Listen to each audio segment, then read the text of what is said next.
Bem-vindos ao evento A Invenção de Freud, Terapêutica ou Mais Além, que o Psiproc é essa plataforma que está chegando no Brasil, que acolhe psicólogos e psicanalistas, e a gente está realizando esse evento em comemoração ao aniversário de nascimento de Freud, que ocorreu no último dia 6 de maio.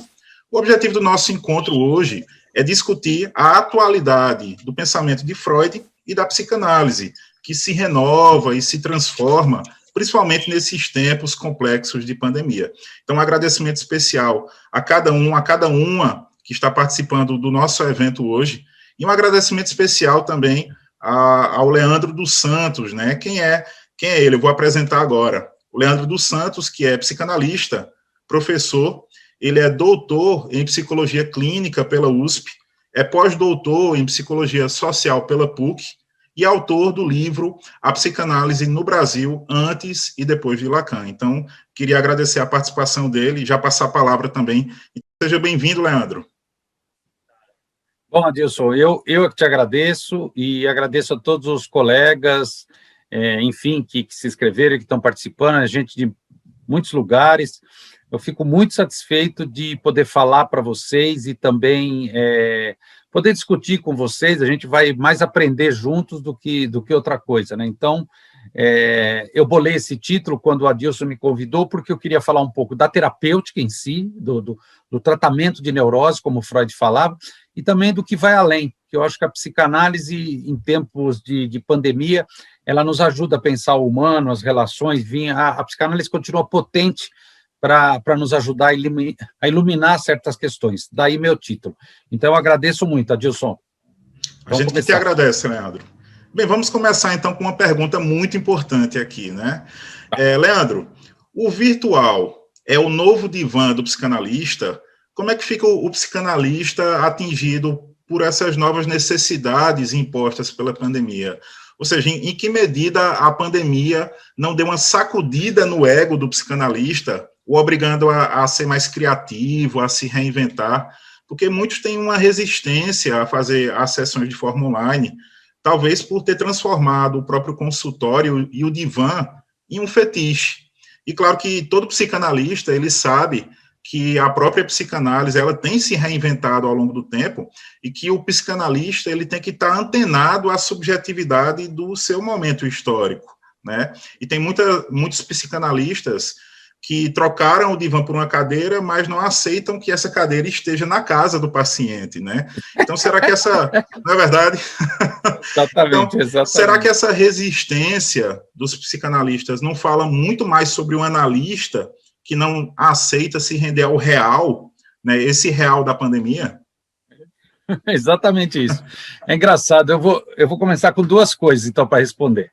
A primeira, uma autora que eu gosto muito, uma autora já de certa idade, ela fez análise com Lacan, chamada Colette Soler, e ela fala justamente isso que você acabou de falar. Ela faz assim: a pandemia tem um lado bom, vai acordar os psicanalistas, porque eles estavam muito acomodados, estavam sossegados lá dormindo, agora acordou, agora eles estão de pé, mas quando passar a pandemia, eles voltam para o sono deles. Então, Adilson, eu concordo plenamente com você. Eu acho que nós levamos uma chacoalhada. Eu tinha um colega, por exemplo, que ele dizia assim: não, eu não aceito transferência bancária, eu aceito só pagamento em dinheiro, etc. Mas por quê? Não, é entre eu e o paciente, não tem que ter o terceiro, não tem que ter banco, não tem que ter nada. Aí esse dia eu encontrei ele virtualmente, fazia tempo que eu não falava com ele, eu falei: e o lance do banco? Ele falou: puta, tive que engolir minhas palavras. E aí, Adilson, eu queria contar uma historinha minha, eu queria contar um sonho meu. Eu tenho 2 consultórios, né? Eu trabalho na cidade de Santo André, no Grande ABC, moro aqui, onde é meu consultório, que vocês estão vendo atrás de mim aqui. Eu tenho uma casa e um consultório juntos, né? E eu tenho meu consultório em São Paulo, no bairro de Genópolis, perto da Avenida Paulista. Tal. Ok, então eu fico parte do tempo lá, parte do tempo aqui, ok. E quando começou esse lance da pandemia, eu pensei comigo, falei: puta, ferrou agora eu vou passar fome, né? Porque eu atendia 4, 5 pacientes por Skype, pacientes meus, brasileiros, que foram para os Estados Unidos, para a Europa, uma para o Japão, e a gente fazia por Skype. Eu tinha dúvida, falei: puta, será que vai dar certo? Será mesmo? Eu tinha dúvida. Mas, quando começou a pandemia, o que eu fiz, né? Porque falei, puta, eu vou ter que atender por Skype, eu nem conhecia as plataformas corretamente em março. Aí eu tive um sonho esse que eu vou contar para vocês e que eu acho que responde a sua pergunta. Os hotéis mais antigos, é comum terem quartos que eles chamam de quartos contíguos. Na verdade, são 2 quartos com 2 portas, que dá para o corredor, mas no meio tem uma porta trancada. Por quê?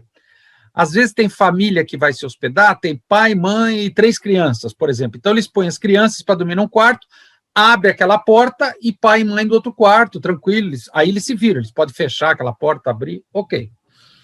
Eu sonhei que eu estava num quarto desse, tinha um divã e uma poltrona. Falei, nossa, mas será que é um quarto de hotel com banheiro no fundo? E aí eu começava a andar e tinha essa porta, eu abria, tinha o mesmo consultório do outro lado. Falei, nossa, mas que gozado, são 2 consultórios, mas é um quarto de hotel. E aí não parava de sair gente dos banheiros, não parava. Eu falava, vou embora daqui, eu preciso trabalhar. Não, dá licença, Leandro, a gente está aqui no banheiro. Não, vão embora. Eu empurrando aquelas pessoas e uma hora eu acordo. Quando eu acordo, Adilson, eu pensei, puxa, esse sonho quer me dizer algo, eu preciso agir. Não adianta eu ficar esperando porque as merdas vão sair mesmo, eu vou ter que agir. Naquele dia eu escrevi um texto muito bonito, que eu tenho até hoje ainda no WhatsApp, e eu mandei para todos os meus pacientes, de Santo André e de São Paulo. Eu falei, infelizmente, a gente vai ter que se adaptar a uma nova realidade, e a partir de segunda-feira eu só vou atender virtualmente por meio de uma plataforma chamada Whereby, ou a gente usa o Google Duo, que eu conheci naquela semana, ou o WhatsApp, ou, por último, o Skype. Quem quiser me acompanhar, eu vou estar aqui. Se não, só quando eu voltar presencialmente. Resultado, Adilson, 80% das pessoas continuaram e eu recebi tanto paciente desde então que eu não dou conta. Minha agenda está mais do que cheia. Então, sabe quem aprendeu? Eu. Sabe quem me ensinou? Meus pacientes. Eles tinham a cabeça mais aberta do que a minha. E aí eu me fiz uma pergunta, Leandro, se você fizesse análise ainda, e a sua analista falasse, agora a gente vai continuar virtualmente, o que você responderia? Na hora que eu respondi isso para mim mesmo, eu fiquei mais tranquilo. Eu responderia, claro, vamos continuar. A gente não pode se encontrar, tem essa porra desse Covid aí, vamos continuar virtualmente. Então, Adilson, eu acho que, de fato, o real, você usou um bom termo, eu gosto desse termo, o real abalroou, eu gosto de dizer, abalroar, um caminhão me abalroou. O real abalroou a gente não sabe o que fazer. E aí, resultado, a gente teve que se reinventar. Não é simplesmente uma questão de, como que fica o divã? Pronto, você faz assim, ó. Eu estou no divã, concorda? Ué, eu não estou vendo o meu paciente não está me vendo. Agora, no tete-a-tete, gente, com essas plataformas a gente tem uma qualidade de som muito boa. E aí, resultado, a resistência dos psicanalistas foi sendo posta à prova. Quem resistiu demais, quem é fechado demais, gente, não vai conseguir trabalhar. Eu atendo com celular. O Google Duo se atende no celular. Eu ponho o celular aqui na frente do laptop e querem saber, eu acho que está caminhando muito bem. Então, eu só posso falar da minha experiência. Eu acharia estranho se todos os psicanalistas tivessem aceitado bem e não demonstrassem resistência. Eu acharia estranho. Porque nós humanos, especialmente os neuróticos, né, que é a grande maioria, a gente resiste ao novo. Tudo que é novo a gente resiste. Vou dar um exemplo. O que vocês sentem quando a Microsoft muda o Windows? Tirando os nerds de informática, a maioria das pessoas não gosta. Ou quando o seu banco muda alguma coisa no site, você tem sua conta bancária, muda o layout, a gente não gosta disso. Quando você tem que comprar uma nova televisão, que a sua quebrou, esses dias eu comprei uma nova, até aprender tudo que a TV tem. Então, nós sempre resistimos ao novo. Os psicanalistas também. Vão ter que aprender.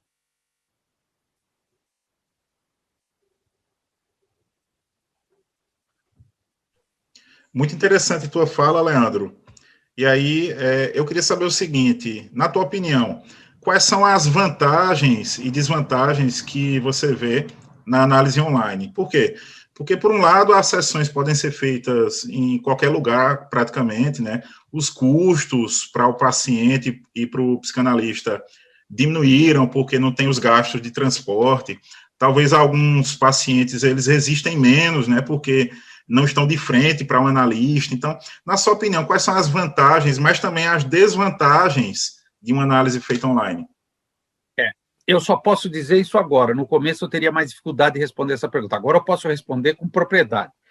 Primeira vantagem, gente do Brasil inteiro ou do mundo, eu estou atendendo 3 norte-americanos em inglês, ou do mundo, pode fazer análise com um analista, ou de São Paulo, ou do Recife, ou de Porto Alegre, ou do Chile, sei lá eu, Ué, se você fala a mesma língua, se você consegue se comunicar, de fato abriu enormemente. O que eu estou percebendo, as pessoas das pequenas cidades estão podendo fazer análise com analistas de grandes centros e supervisão, no caso dos jovens analistas.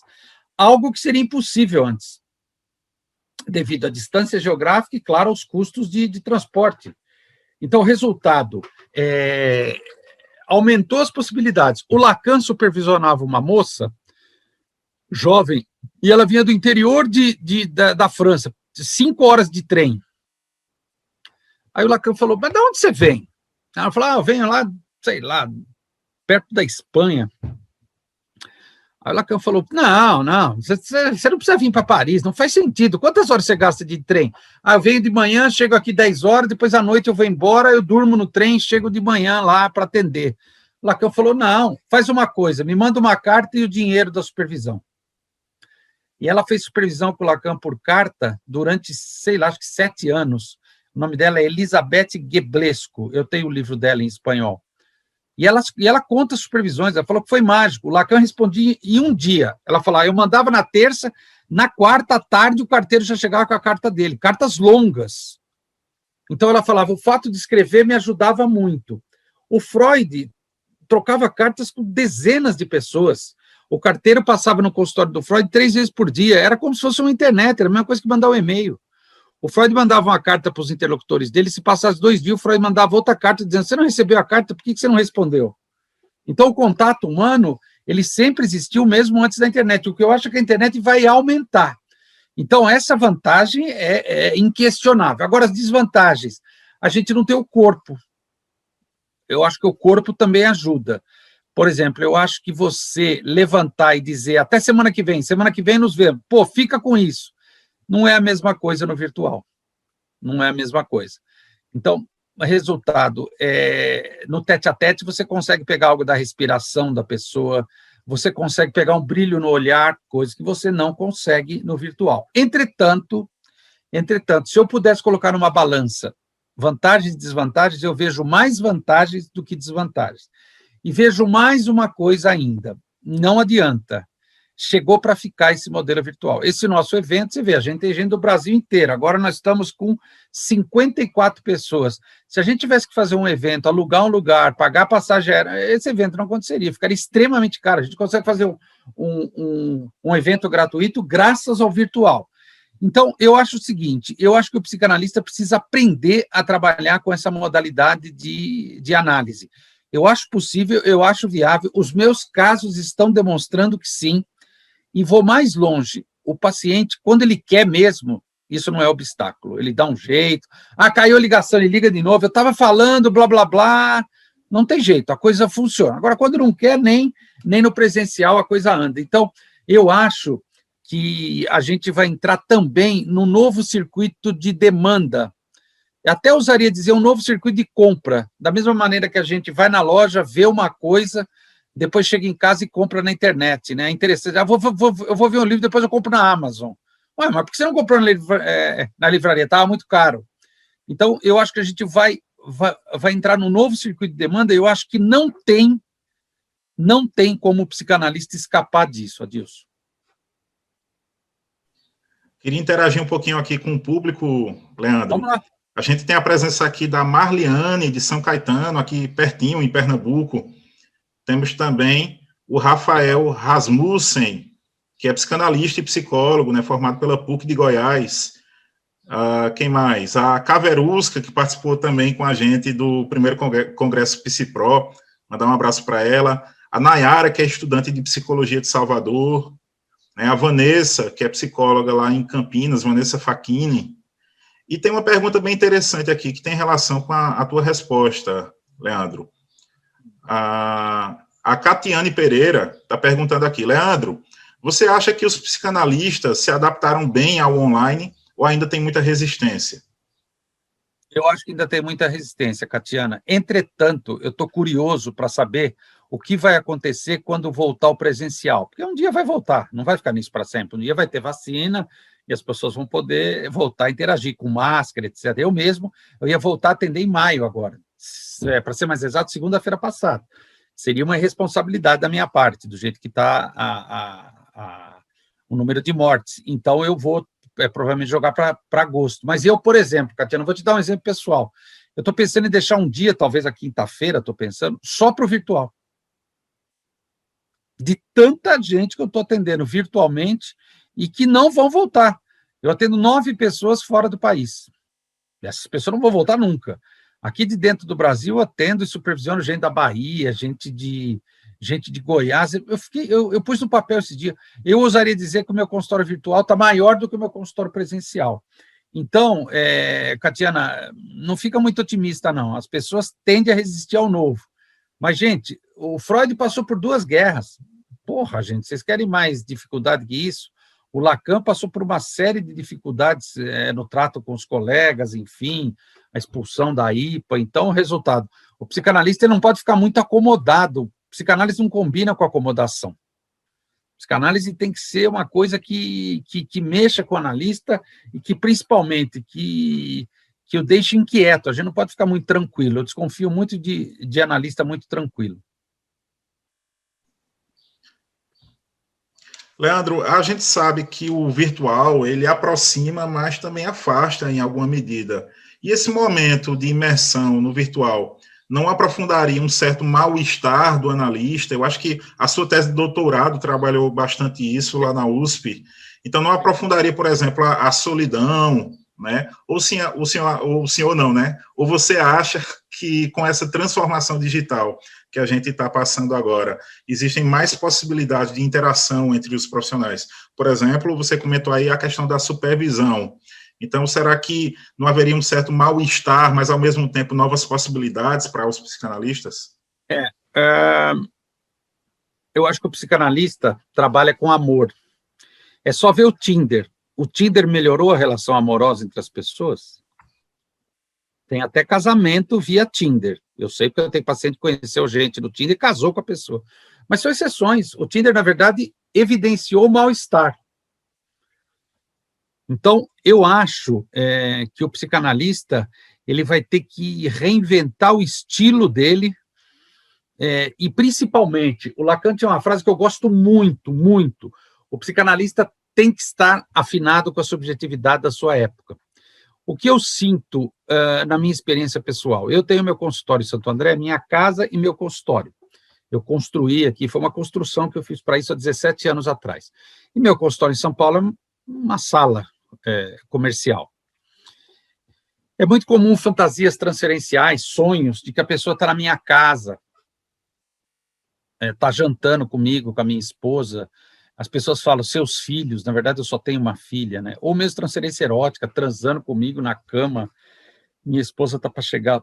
E é engraçado, no consultório de São Paulo, que é uma sala comercial, que eu uso só 2 dias por semana, eu raramente vejo narrativas assim. Então, por exemplo, uma coisa que incomoda o analista, as pessoas ficam se perguntando se aqui é minha casa, se eu moro aqui. Por outro lado, eu estou cada vez mais próximo, no caso da minha esposa e da minha filha, porque elas também não podem sair, naturalmente, então o meu trabalho acaba, assim, me parecendo cada vez mais próximo, porque o psicanalista ele não comenta muito do que acontece, um outro fragmento, uma outra curiosidade. Quando veio essa loucura, eu tive um monte de pacientes que pegaram Covid e tive um monte de pacientes da área da saúde que mexia com Covid, né? Trabalhava, médicos, enfermeiras, fisioterapeutas, trabalhavam com Covid. Então, eles traziam, assim, muitos elementos que me fazia pensar e eu acabava, enfim, comentando com a minha esposa ou com a minha filha. Então, eu acho que a gente ficou mais solitário, mas eu acho que também a gente corre um risco de ficar mais ensimesmado, mais dependente de uma tela, dependente de uma fonte de informação, ainda que seja o mesmo, as pessoas falando, mas no consultório antes de março do ano passado, você também ficava dependente de uma pessoa. Eu acho que é um outro tipo de solidão. Você tem razão, de fato, eu tratei isso na minha tese, eu concordo com você. Eu acho que tem uma coisa que a gente poderia brincar com isso, Adilson, se perguntar para todos os psicanalistas, todos do Brasil, você gostaria de voltar para o seu consultório presencial? Como seria essa volta? Essa seria uma pesquisa interessantíssima, porque eu tenho certeza que os psicanalistas, até por esse excesso de procura, agenda lotadíssima, a gente está trabalhando muito mais, eu tenho certeza que eles estão sentindo muitas dores no corpo, muitas coisas sintomáticas no corpo, no sono, eventualmente nas relações familiares, né, porque está todo mundo preso dentro de casa, e que eu acho que isso não está sendo muito bem absorvido. O psicanalista podia sair de casa para ir trabalhar. Hoje, a menos que ele trabalhe no consultório dele, ele é obrigado, enfim, a trabalhar dentro da casa dele. Enfim, eu acho que isso tem consequências, Adilson. Mas essa é uma impressão pessoal minha. Leandro, e essa imersão no virtual, será que ela não alterou também a questão da transmissão da psicanálise, né? Os grupos de pesquisa, de estudo, que antes eram presenciais, praticamente são todos feitos online agora. E como é que fica a questão da supervisão? Isso facilitou bastante para quem quer fazer supervisão e quem faz a supervisão? Eu acho, por exemplo, pensando na supervisão primeiro, que é algo bem específico, eu acho que ajudou. Eu acho que os jovens analistas, ou até analistas mais experientes, podem fazer supervisão com colegas de outras áreas. Eu acho que isso é uma troca muito legal. No universo lacaniano existem os cartéis, que são 4 pessoas que convidam mais um para, enfim, cada um pesquisar sobre um tema, uma ideia super legal do Lacan, super legal, e eu acho que isso facilitou, porque eu já fiz cartel com pessoas de 4 estados do Brasil, e foi muito interessante. Isso ainda foi pelo Skype, faz uns 5 anos, ou seja, foi bem antes da pandemia. Para mim foi riquíssimo. Então, eu acho que nesse sentido, ok. Agora, com relação à transmissão, eu queria falar um pouco mais.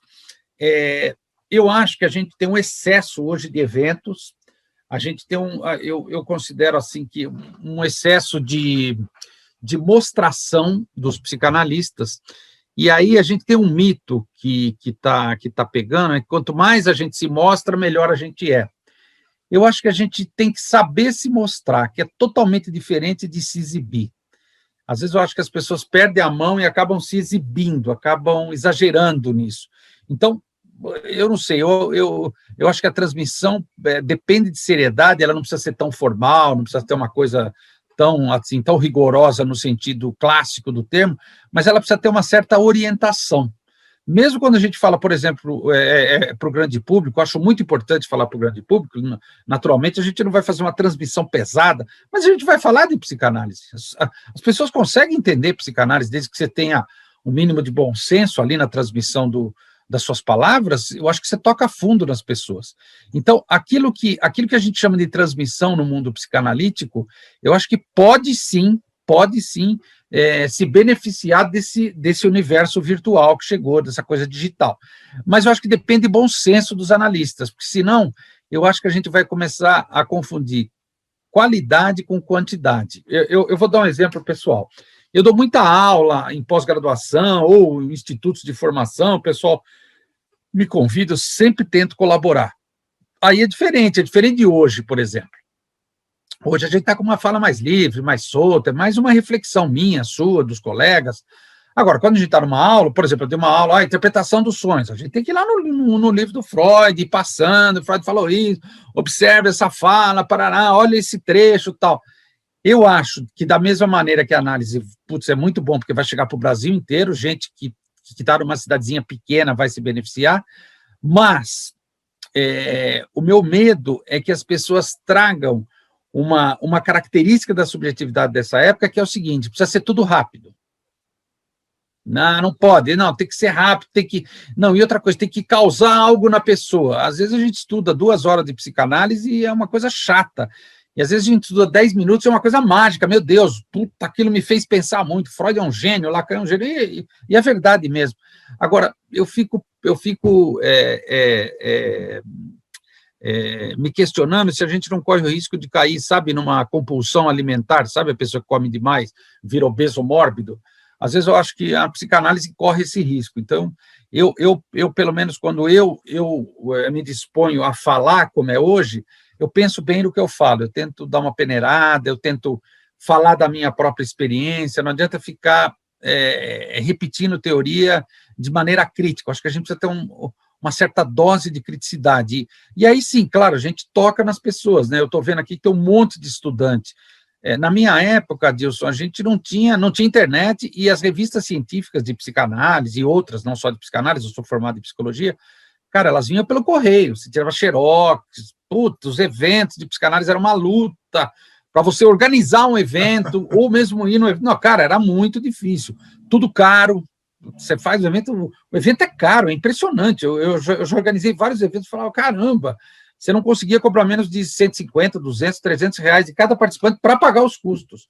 Então, resultado, os estudantes não tinham como participar. Olha quanto de estudante que a gente tem que está me ouvindo, que está te ouvindo e que vai pensar depois em casa sobre o que nós falamos, enfim. Mas eu acho que a gente precisa de bom senso. Eu estou achando que a gente está brincando com um brinquedo novo. E aí a criança não quer soltar aquele brinquedo novo. Eu tenho medo depois que enjoa, sabe? Que, enjoei desse brinquedo, vou quebrar, quero mais um. Não, isso aqui chegou para ficar. A gente precisa... use com moderação, sabe aquilo da propaganda do álcool? Use com moderação, use com bom senso.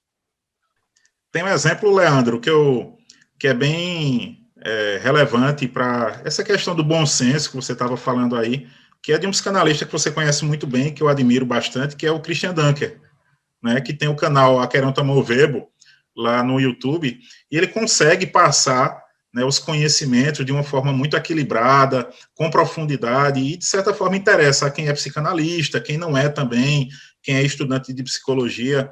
Então, é uma forma de transmitir os conhecimentos de uma forma bastante equilibrada. Mas como é que você vê essa questão da divulgação do psicanalista hoje, nesse mundo virtual? A gente está vendo um boom acontecendo na psicologia, né? Há uma preocupação muito grande com o marketing profissional, mas, historicamente, o psicanalista nunca se preocupou muito com isso, né? A questão de se divulgar o seu trabalho. Então, como é que você vê o papel do analista hoje, né, frente a esse mundo em que cada vez mais a gente tem que se mostrar e divulgar o trabalho, senão tem aquele discurso, né? Senão você não vai conseguir o paciente, não vai ter a agenda cheia. Então, como é que você vê, né, essa questão da divulgação do psicanalista hoje? Você conhece o Jim Carrey, o ator humorista que fez o Máscara? Sim. Não sei se todos se lembram. Ele passou por uma depressão violentíssima alguns anos atrás, violentíssima. E ele falou uma coisa interessante, ele falou assim, todos deveriam ficar ricos um dia, ter bastante dinheiro para poder comprar tudo o que quiseram e realizar todos os sonhos que tinham até então. Só depois disso eles poderiam perceber que essa não é a resposta, que essa não é a saída. Então, isso eu posso falar até a partir do meu livro.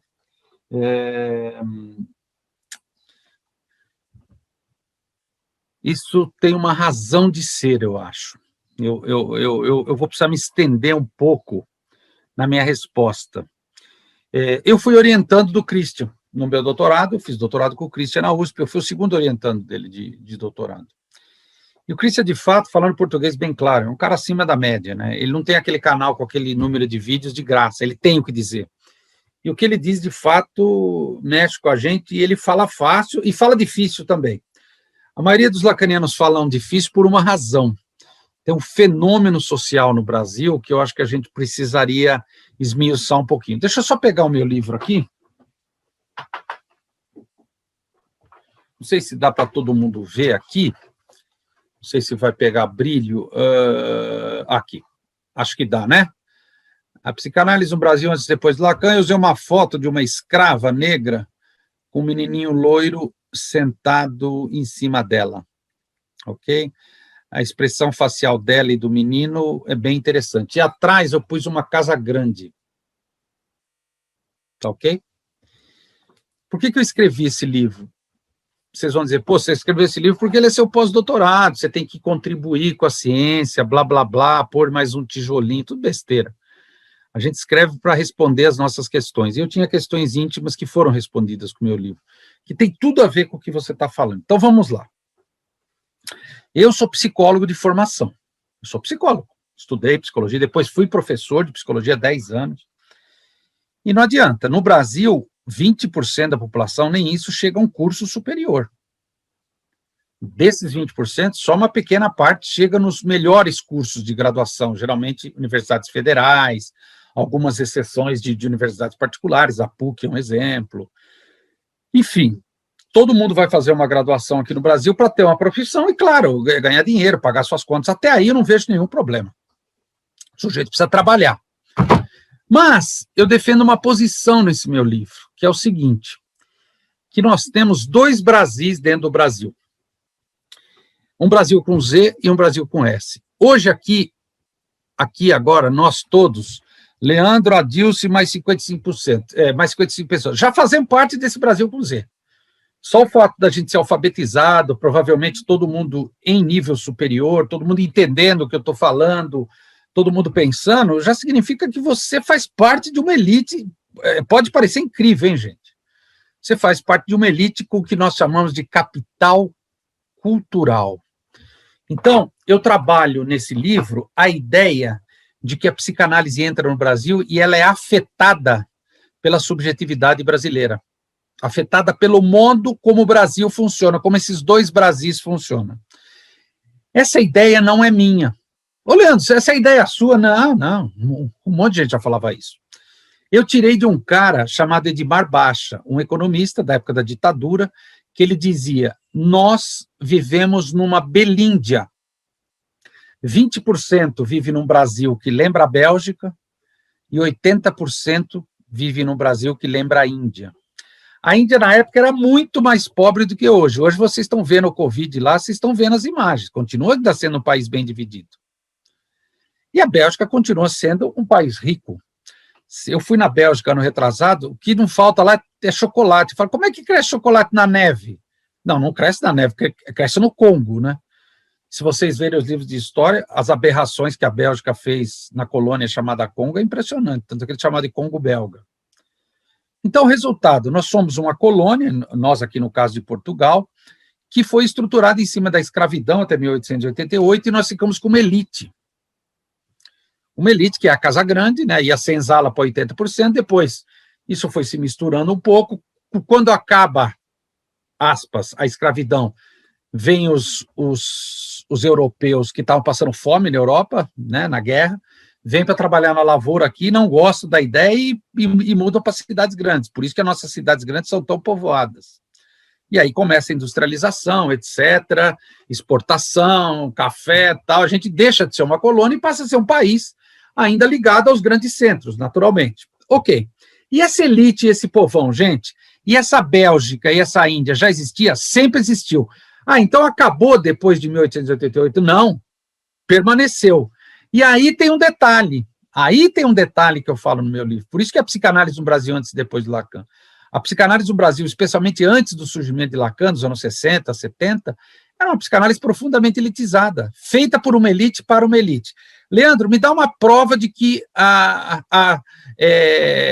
o Brasil belga queria marcar uma diferença com o Brasil povão, aí, o Brasil com S, o Brasil indiano. Eu falo, fácil. Gente, eu trabalhei na Pirelli quando eu tinha 13 anos. A Pirelli é uma empresa que fazia pneus, acho que ela não está mais no Brasil, deve ser só exportação e importação. Eu tinha que chamar meu chefe de engenheiro Manuel. O porteiro chamado de Pedro. A enfermeira, eu lembro, chamada de Cláudia. O engenheiro Manuel era engenheiro Manuel, porque ele é engenheiro. Como que a gente tem que chamar o médico advogado até hoje? Sem o cara ter doutorado. Você tem que chamar ele de doutor, no caso da medicina, e doutor no caso da advocacia, do direito. Então, olha que interessante, né? Você tem um prenome, né? Um pronome de tratamento, na verdade, né? No qual você marca uma diferença. Eu sou doutor, você não é. Então, a psicanálise entra por esse mundo, então ela não chega ao grande público, porque ela ficou dominada pela IPA, e no caso da ditadura aqui, a maioria dos psicanalistas apoiava a ditadura, como hoje a maioria dos médicos apoia o Bolsonaro, a mesma coisa. Aí você deve estar pensando, bom, Leandro, por que você está falando isso? O que tem a ver com a pergunta que o Adilson fez? A psicologia é filha da medicina. Você sabe por que a psicologia surgiu no Brasil? Acho que foi 66, acho, ou 62, já não sei mais. A mulher de um deputado falou, eu estudei, a psicologia era parte da filosofia, eu estudei psicologia. Apresenta um projeto num congresso para legalizar a psicologia. E aí aconteceu a legalização da profissão. Porque a mulher de um deputado insistiu, acho que foi 62.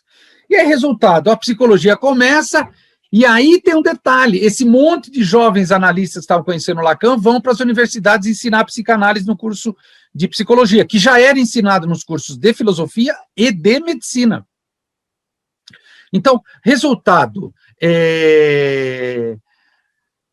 começou a haver uma passagem, então, aquilo que era de uma elite passa a chegar a um monte de gente. Agora eu vou responder o que o Adilson falou. A gente está no momento atual, histórico, 2021, muito parametrados por essa coisa americana do sucesso. Você não pode ser um loser. Então, se você estudou qualquer curso superior, você tem que ter um monte de cliente, de paciente, ou trabalho. Aí, como é que eu faço? Hoje é o mundo digital. Conheça as pessoas do marketing digital. E aí você vai lá, o marketing digital, eu sei, porque eu já recebi, os caras sacaram que a psicologia é uma grande seara, é um grande nicho. Então eles inventaram, encha seu consultório. Trabalhe digitalmente. Então, resultado, o sujeito, especialmente na medicina, e a psicologia é muito derivada da medicina, o médico tem que ganhar muito dinheiro. Por isso que o médico fala sempre que ganha mal. Porque da classe social que ele vem, 10, 20 mil reais é pouco dinheiro. Puta, tô ganhando mal, a medicina não dá mais dinheiro. É resultado, o psicólogo fica um médico meio capenga, o dentista, o enfermeiro. Comentem isso que eu acabei de falar com o enfermeiro para vocês verem a reação. Então, resultado, o médico é do Brasil com Z, o psicólogo é do Brasil com S. Como é que ele pula para o Brasil com Z? Sendo psicanalista. Aí ele começa a fazer cálculo com uma calculadora que nem essa daqui, ó, que eu vou mostrar para vocês, ó, só que verde. Sabe por que é verde? É a cor da inveja. Então ele fica assim, o psicanalista fodão lá, puta, o cara cobra R$300 a sessão. Aí o cara pega a calculadora dele verde e começa. Bom, ele começa às 7 da manhã até a noite, dá para ele atender 15 pessoas, vezes 300, dá 4,5. Ele deve atender de sábado. Eu vou incluir o sábado. Vezes 6, vezes... Percebem? É um imaginário que nós temos do profissional liberal bem-sucedido. Gente, é desnecessário dizer que isso não é verdade. Isso não é verdade. Algumas pessoas até concordam que pagam para a gente R$300, R$400, até concordo. Mas a maioria no Brasil não é isso, é ridículo isso, gente. É ridículo. Gente, olha o Brasil que a gente vive. Então, resultado, depois que chega os lacanianos, isso começa a ser posto em xeque. Não, peraí, a análise pode ser 2 vezes por semana, a análise pode ser, não, o dinheiro é simbólico. E é resultado, eu fico muito satisfeito quando hoje, 2021, eu vejo gente fazendo a famosa psicanálise na rua, na praça, estação de trem, e o pessoal tentando fazer chegar a psicanálise fora do dinheiro, para as pessoas que de fato possam precisar, eventualmente não tenham dinheiro, e possam se interessar em serem escutados. Eu sei que esses colegas precisam falar também. Tirou o dinheiro, o que muda? Eles precisam dizer, não eu não faço isso, mas eu apoio a iniciativa.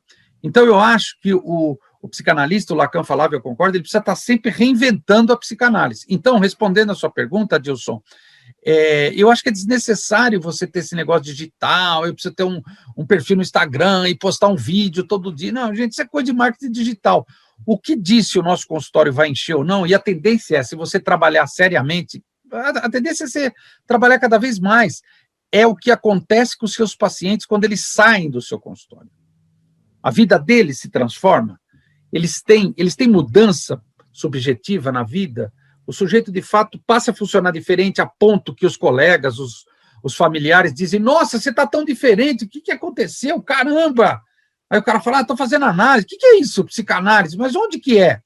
Então, é isso que faz alguém chegar. Então, o boca a boca continua sendo fundamental.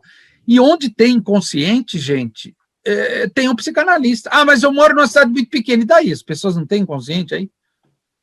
Só pode ser psicanalista em São Paulo, tem 12 milhões de pessoas? Imagina, claro que não, gente. Nossa, está escuro aqui.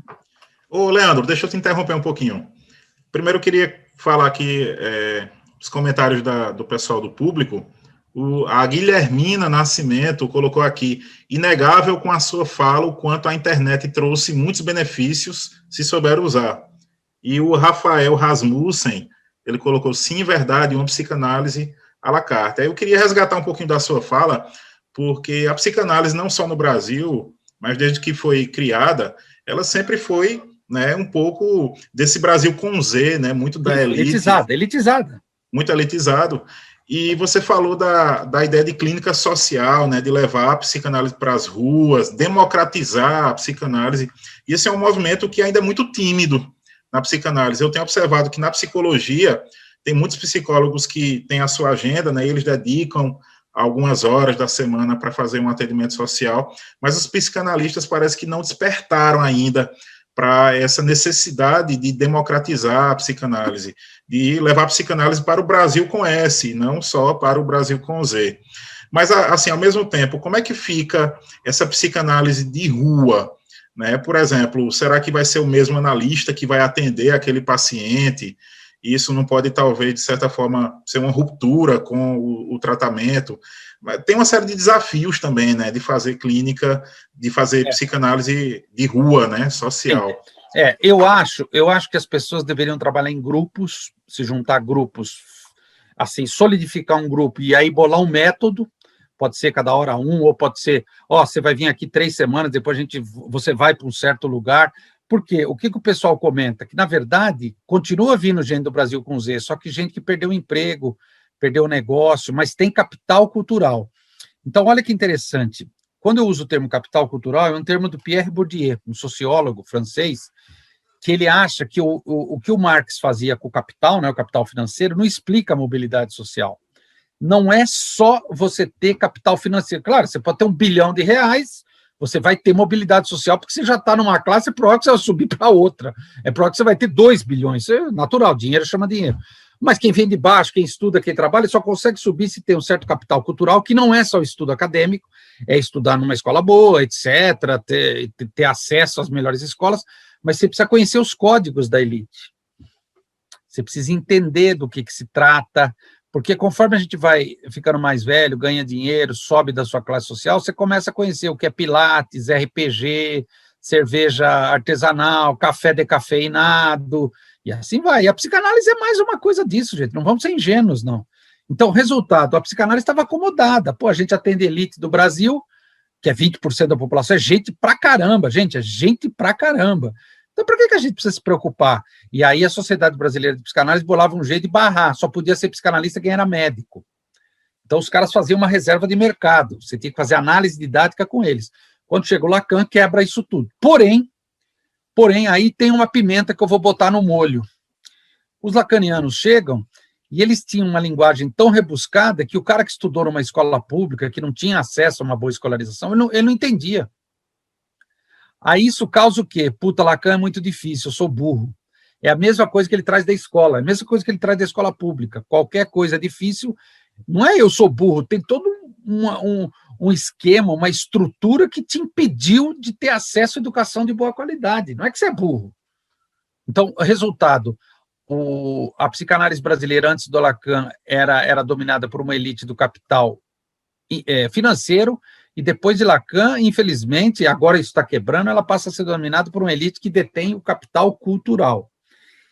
Então, por que eu estou falando isso? Porque esses colegas que podem estar fazendo uma coisa, vamos chamar de mais social, tentando chegar, eu acho também que precisa ter oferta. Eles não vão salvar o mundo. Nós psicanalistas, vamos salvar o mundo. Não é fazer caridade, é oferecer uma escuta não atrapalhada pelo dinheiro. Aí você também tem que estar bem com o dinheiro dentro de você, não pode ser hipócrita. Você precisa estar bem centrado. Bom, é isso que eu vou fazer. Eu, por exemplo, Leandro, eu nunca recuso nenhum convite como o seu hoje, que a gente está de graça, não vou ganhar nada, podia estar fazendo outra coisa. Não, mas eu acho importante para a psicanálise e para essas pessoas que estão me ouvindo agora, deixa eu ver aqui, 56 pessoas. Ou seja, o psicanalista tem que ser um trabalhador pela psicanálise. Tem certas coisas que eu ganho algum dinheiro, ou vem da aula, o valor da hora-aula é tanto, ou quando eu atendo meus pacientes. Agora, quando a gente acha que a gente está na psicanálise só para ganhar dinheiro, você não consegue pensar nessas coisas. Então, eu acho que esses colegas precisariam pensar em novos métodos, precisariam colher as experiências e trazer para a gente discutir. Porque não é porque alguém faz que todo mundo vai. Não é disso. Eu acho que quem está afim, quem está no pique, acho que tem que fazer, porque o ser humano não é bobo, o ser humano ama ser ouvido. Ele vai gostar da experiência de ser escutado. Então, resultado, falta a gente inventar. O Freud se preocupava com isso. Ele tem textos que ele trata disso, só que ele fala, nós somos muito poucos, não tem como salvar o mundo. Então, ele continua sendo no 1 a 1, mas aí precisa discutir as particularidades do método.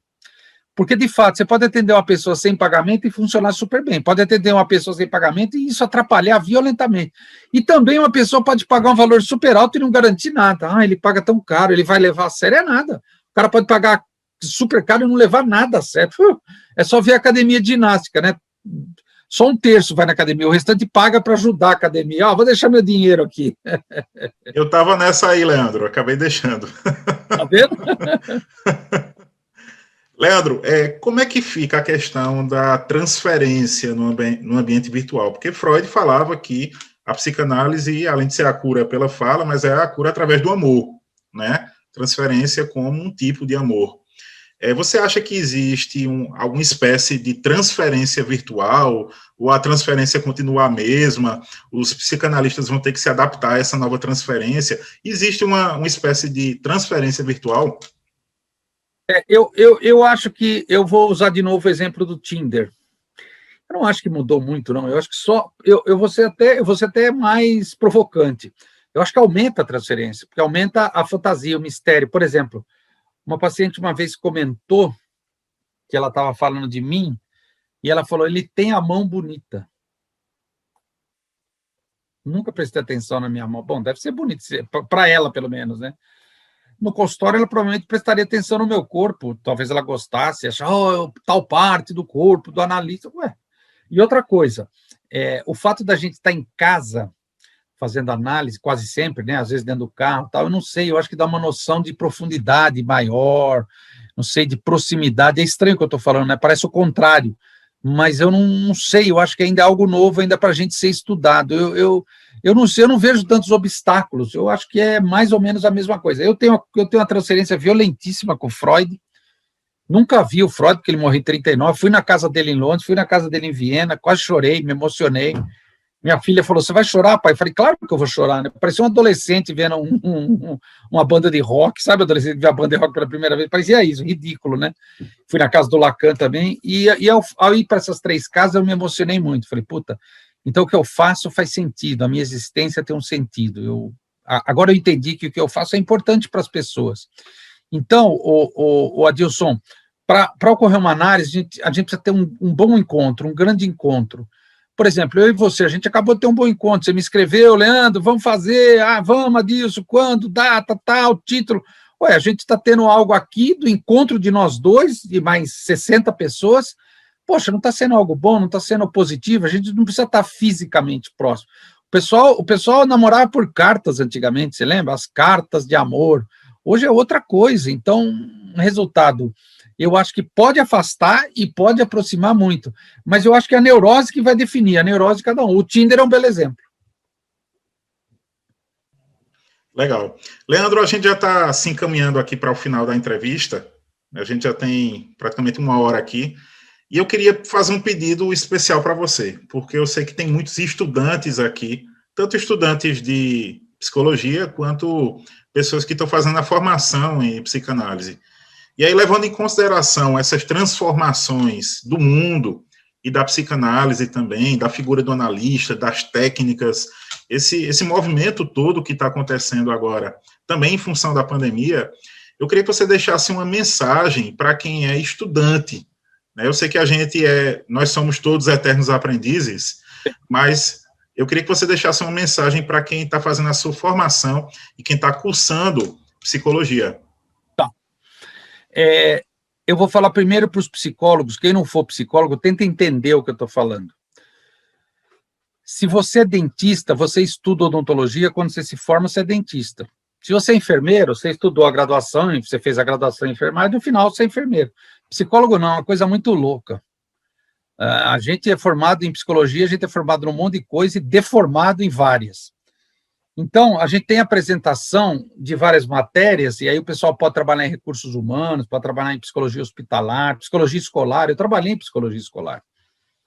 Mas o tesão de todo mundo é a psicologia clínica, e aí a psicologia clínica meio que se apropriou das escolas teóricas e apresenta como modalidades de técnicas e teorias psicoterápicas. Não é só a psicanálise, com os vários autores, psicodrama, Jung, Gestalt, enfim, gente, não falta modalidade de tratamento. E aí os alunos me perguntavam, professor, como é que eu escolho uma linha? E eu sempre dizia, não é você que vai escolher a linha, é a linha que vai te escolher. Então, eu acho que quem já está aqui assistindo a gente, é óbvio que está ligado na psicanálise, é evidente. Então, eu vou dar uma dica, assim, para vocês. Imagine que vocês estão, eu e vocês, cada um de vocês, na frente de uma piscina. E aí você olha para mim, Leandro, o nome dessa piscina aí é psicanálise. Será que é gelada? Será que é quente? E aí eu, carinhosamente, vou te empurrar com toda a minha força lá para o meio da piscina. E aí você vai ver se é gelada, se é quente, se você sabe ou não nadar. Você vai sentir a psicanálise. Psicanálise não é com a cabeça, é com o coração. Pô, Leandro, mas olha o que você está falando, mas não precisa de intelecto para... Precisa. Mas se a psicanálise não tocar o coração da gente, não tem jeito. Não tocar a alma da gente, não tem jeito. Então, o Freud inventou uma coisa genial, e daí o meu título, que é um método terapêutico para tratar a neurose de todos nós. Excelente, valeu, Freud, mas a psicanálise vai muito além. Ela tem um corpo teórico que pode ajudar a iluminar qualquer intersecção com outros campos. Eu adoro psicanálise de educação, psicanálise de direito, eu adoro psicanálise de sociologia, os textos sociais de Freud, psicanálise de filosofia, psicanálise de medicina. Puta, eu adoro isso. E não é necessariamente ensinar as pessoas a ser psicanalista, é trazer o conhecimento que Freud sistematizou, depois o Lacan genialmente, para essas pessoas de outros campos repensarem a si mesmos no trabalho, repensar o próprio trabalho, iluminar certos pontos que estão obscuros. Então, a psicanálise não é uma mera terapêutica, ela é uma teoria que nos ensina a pensar o mundo, a pensar o humano. Mas você vai dizer, Leandro, mas a religião faz isso também? Faz. Leandro, os partidos políticos querem fazer isso, verdade. As teorias sociais políticas, verdade. Marxismo, tudo verdade. Os americanos, lá com o neoliberalismo, tudo verdade. Mas eu acho que o que o Freud sistematizou e o Lacan aprimorou, a Melanie Klein, o Winnicott, eu estou só falando Freud e Lacan, que é o que eu estudo. Eu não sei, para mim mudou a minha posição no mundo, para além de fazer análise. Não é só fazer análise, não, a gente também tem que se dedicar a interpretar a palavra do outro, desses outros geniais aí que eu acabei de citar. Então, a dica que eu dou especialmente para os estudantes de psicologia, que ainda não são graduados, e também agora para o pessoal que já está fazendo formação, especialização, não importa, a gente que está usando psicanálise, não pensem pequeno, não desistam, persistam. A dificuldade de entender psicanálise não é cognitiva, é uma dificuldade afetiva. A gente não consegue entender psicanálise quando peguem algo da gente e a gente, obviamente, resiste. Então, é óbvio, você não tem como gostar de tudo. Freud falava umas coisas lá que eu ficava, mas, meu Deus, esse homem é louco. Depois de um tempo eu pensava, puta, o Freud tá certo, cacete. Gente, quando entrou o Bolsonaro, quando começou a pandemia, gente, só se falar de Freud. Vocês querem um exemplo? Eu vou dar um exemplo atual agora. Globo News, não sei se todo mundo assina, aí tem o jornal lá da Globo News, eu paro de atender às 9 da noite, eu dou uma assistida rápida lá para saber o que está acontecendo, lá depois eu vou atrás do que me interessa. Quando o Lula foi libertado, os juízes falavam assim, a Lava Jato não acabou. Aí entra o outro juiz e falava assim, isso aqui não é o fim da Lava Jato. Aí entrava outro e falava, não significa que a Lava Jato perdeu poder, perdeu potência. Aí, na Globo News, o apresentador pede para um comentarista político, fala, o que você achou da fala hoje dos juízes lá do Supremo, que libertaram o Lula? Ele falou, me lembrou a psicanálise. Aí o apresentador, por quê? Porque a psicanálise diz que quando a gente coloca um não na frase, significa justamente o contrário, a gente tem que ouvir sem o não. Então foi interessante que todo mundo dizia que a Lava Jato não ia acabar, e ele citou umas 5, 6 frases. Gente, é impossível você imaginar uma coisa dessa na CNN americana, um cara citando Freud. Aqui no Brasil é absolutamente comum, a gente não para de falar Freud. Coitado do Bolsonaro, comete um ato falho e todo mundo, Freud explica. Então a psicanálise está dentro da gente, faz parte da nossa vida. Então a gente tem que sair do estado de fascinação pela psicanálise, e eu sei que a psicanálise é fascinante mesmo, eu sou um exemplo, para a gente ter uma relação de trabalho com a psicanálise de fato, para a gente ter uma relação de realização com a psicanálise. O Freud sempre falou, eu fui um pesquisador, eu fui até onde deu, vou morrer e eu deixei as portas abertas para outros pesquisadores. Eu acho que a gente deve ter esse espírito de pesquisador, de eterno aprendiz, não me continuar entrando nas portas e checando a experiência cotidiana com a teoria. Aí a gente pode produzir uma teoria da gente, uma teoria que seja importante. Aí o Freud fala, aí a psicanálise renasce. Bem, muito obrigado, Leandro. Queria dizer que foi um imenso prazer contar com a tua presença aqui nesse debate, também com a participação de quem está em casa, né, que se inscreveu no evento, veio para cá para discutir, quem mandou perguntas também. E é muito interessante, né, o que você falou, que a psicanálise ela é muito rica, porque ela ajuda a gente a entender o mundo do trabalho, o mundo da política, do direito, da filosofia, do conhecimento, da ciência. Então, assim, quem se joga na piscina da psicanálise e se apaixona é um caminho muito interessante, né? E por mais que a gente estude, parece que nunca perde o seu mistério, não é verdade?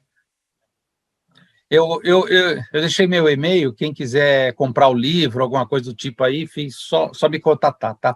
Eu vou citar um autor que eu gosto muito, os lacanianos não gostam porque ele fala fácil, isso não é bem visto no mundo lacaniano, você tem que falar difícil, mas eu adoro esse cara, ele fala muito fácil, e é um cara chamado Juan Davinasio, ele é um psicanalista argentino que mora em Paris há 200 anos, ele estudou com Lacan, tal, enfim, deve ter uns 90 anos. E ele tem um livro chamado Prazer de Ler Freud. E no começo desse livro ele fala assim, o prazer de ler Freud, quando compreendo, é sua força e sua loucura. É sua força louca e genial de querer compreender o que anima a nós humanos. O prazer de ler Freud é saber que, para além das palavras, é de nós que ele está falando. Bem, então com essa citação maravilhosa aí do professor Leandro dos Santos, a gente está encerrando aqui o evento A Invenção de Freud, Terapêutica, ou Mais Além. Então, muito obrigado, realmente, professor Leandro dos Santos. Então, quem quiser aí tem o contato dele, o e-mail,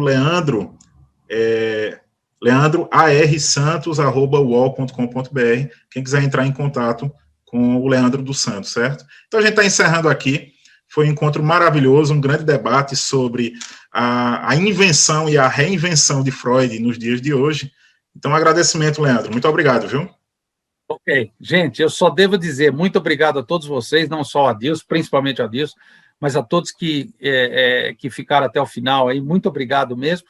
E eu espero que vocês possam pensar no que a gente discutiu aqui, debateu, e se servir para cada um aí, que ajude a mudar um pouco a vida da gente, que nos torne seres humanos um pouco melhores.